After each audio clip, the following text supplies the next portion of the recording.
Juga dengan orang murtad, teman-teman sekalian. Orang yang murtad juga sama. Kalau tadinya Islam, lalu dia keluar dari agama, itu pernah terjadi di zaman Nabi SAW. Diriwayatkan oleh Anas bin Malik radhiyallahu anhu, beliau berkata, "Kana rajulun nasraniyan fa aslam." Dulu pernah ada seorang laki-laki Nasrani, lalu dia masuk Islam di zaman Nabi SAW. Wa qara al-Baqarah wa al-Imran. Lalu dia membaca surah Al-Baqarah dan Al-Imran di hadapan Nabi SAW. Fakana yaktubu lin Nabi SAW, dan dia menjadi penulis wahyu orang ini. Fa'ada nasraniyan, setelah itu dia murtad dari agama Islam. Fakana yakul, dan dia menyebarkan isu, ma yadri Muhammadun illa ma katabtu lahu. Tidak tahu kecuali apa yang aku tulis untuk dia. Jadi maksudnya itu semua dusta saja, gitu kan. Maka fa'amatahu Allahu fadafanuhu. Pada saat dia selesai mengucapkan kalimat itu, Allah pun mematikan orang ini. Kemudian teman-temannya orang-orang Nasrani menguburkannya. Fa'asbaha waqad lafadhathul ard. Dan pada saat besok paginya, bumi mengeluarkannya, tidak diterima oleh bumi. Faqalu hadza fi'lu Muhammadin wa ashabihi lamma haraba minhum. Maka orang-orang Nasrani di situ mengatakan, ini adalah perbuatannya Muhammad dan teman-temannya karena merasa marah kenapa orang ini meninggalkan agamanya. Maka kemudian dikatakan nabashu an sahibina fa'alquh. Maka dia pun atau mereka pun menggali kembali kuburan teman kami ini lalu membuangnya. Fahafaru lahu fa'amaku. Maka mereka pun akhirnya menggali kuburan dan mereka sengaja mendalamkannya supaya sulit untuk dijangkau. Fa'asbaha waqad lafadhathul ard. Besok paginya jasadnya orang itu keluar lagi dari kuburan. Faqalu, maka berkata lagi mereka, hadza fi'lu Muhammadin wa ashabih. Inilah yang Muhammad buat dan teman-temannya. Nabashu an sahibina lamma haraba minhum fa'alqaw. Mereka berusaha untuk menggali dan mengeluarkan jasad teman kami ini pada saat lari dari mereka, maka mereka pun membuangnya. Fahafaru lahu wa a'maku lahu fil ard mastata'u. Kemudian mereka pun akhirnya menggali lebih dalam lagi kuburan tersebut semampu mereka, sangat dalam. Kemudian mereka menguburnya. Fa asbaha wa qad lafadhathul ard. Tapi ternyata hari ketiga tetap saja dia keluar atau dikeluarkan oleh bumi. Fa'alimu annahu laisa minan nasi fa'alqaw. Maka akhirnya mereka sadar ternyata itu bukan perlakuan manusia tapi dari Allah Subhanahu wa taala. Maka akhirnya mereka membiarkan jenazah orang yang murtad tadi ini tergeletak di situ. Jadi sebab siksa kubur yang pertama adalah tentang masalah ini. Oleh karena itu teman-teman sekalian, kita harus perhatikan baik-baik. Walaupun kita sudah muslim, harus hati-hati. Jangan sampai terlintas dalam hidup kita hal-hal yang membatalkan syahadat kita. Makanya Ibnu Taimiyah rahimahullah, kadang-kadang beliau mengucapkan syahadat tiba-tiba, lalu muridnya tanya, kenapa anda buat itu? Beliau bilang, saya khawatir jangan sampai ada detik-detik hidup saya yang saya lakukan kekufuran, saya tidak sadar lalu saya mati, maka saya masuklah ke dalam neraka. Makanya kita ada pengulangan syahadat pada saat azan. Sehari kita sholat 5 waktu, selalu muadzin bilang asyhadu an la ilaha illallah wa asyhadu anna muhammadar rasulullah. Lalu kita yang dengar disuruh apa? Ikuti, kan gitu. Berarti kita 5 kali ulangi syahadat kita sehari dari azan saja, belum tasyahud. Asyhadu an la ilaha illallah wa asyhadu anna muhammadar rasulullah, tasyahud.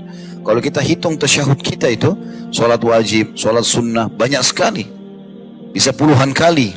Belum tahajudnya, belum duhanya, belum sholat qabliyah, sholat ba'diyah, sholat wajib, banyak. Sholat wudu, sholat sun, sholat taubat, dan seterusnya. Maka syahadat ini memang sering diulangi, karena memang dikhawatirkan seseorang bisa kufur. Ya, kita tidak tahu. Dan ini harus hati-hati tentunya teman-teman sekalian. Khusus masalah orang yang murtad, tidak usah dipedulikan. Kalau orang murtad, justru dia harus diberikan peringatan tegas. Kalau dia tidak mau, kalau ada pemerintah Islam, hukumnya dipenggal sebenarnya. Tapi kalau tidak menerima hukum Islam, kita serahkan kepada pemerintah kita, gitu kan? Mau dipenjara atau mau dibebaskan, itu urusan mereka, nanti tanggung jawab hari kiamat. Tapi dalam Islam tidak bisa main-main karena menolak kebenaran. Juga dengan orang murtad, teman-teman sekalian. Orang yang murtad juga sama. Kalau tadinya Islam, lalu dia keluar dari agama, itu pernah terjadi di zaman Nabi SAW. Diriwayatkan oleh Anas bin Malik radhiyallahu anhu, beliau berkata, kana rajulun nasraniyan fa aslam. Dulu pernah ada seorang laki-laki Nasrani, lalu dia masuk Islam di zaman Nabi SAW. Wa qara al-Baqarah wa al-Imran. Lalu dia membaca surah Al-Baqarah dan Al-Imran di hadapan Nabi SAW. Fakana yaktubu lin Nabi SAW, dan dia menjadi penulis wahyu orang ini.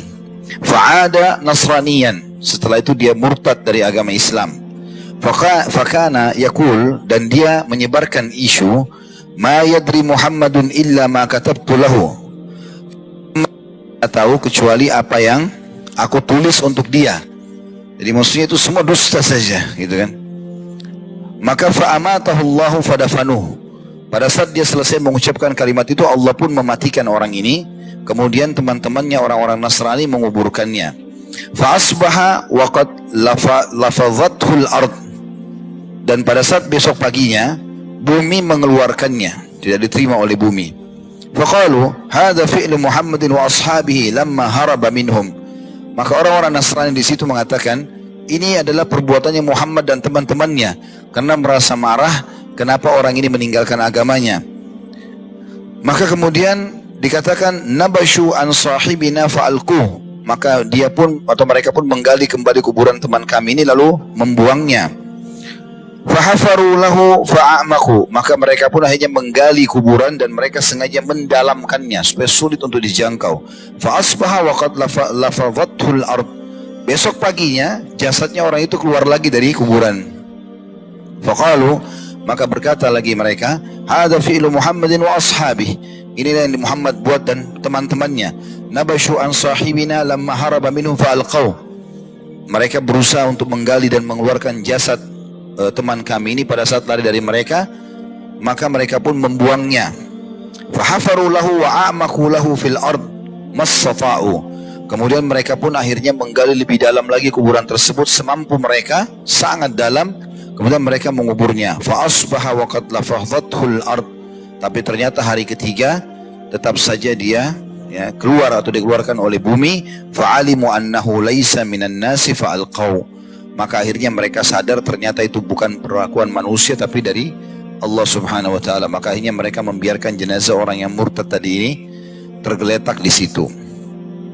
Jadi sebab siksa kubur yang pertama adalah tentang masalah ini.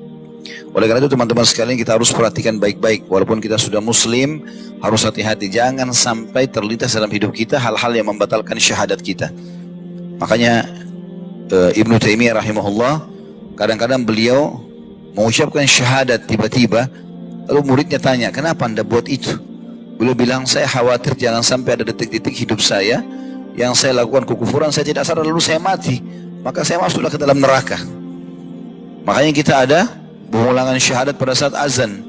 Sehari kita sholat 5 waktu, selalu muadzin bilang, asyhadu an la ilaha illallah wa asyhadu anna Muhammadar Rasulullah. Lalu kita yang dengar disuruh apa? Ikuti, kan gitu. Berarti kita 5 kali ulangi syahadat kita sehari dari azan saja. Belum tasyahud. Asyhadu an la ilaha illallah wa asyhadu anna Muhammadar Rasulullah, tasyahud. Kalau kita hitung tasyahud kita itu, sholat wajib, sholat sunnah, banyak sekali.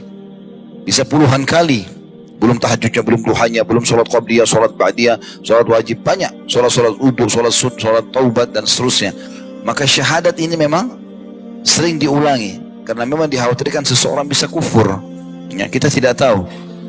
Dan ini harus hati-hati tentunya teman-teman sekalian.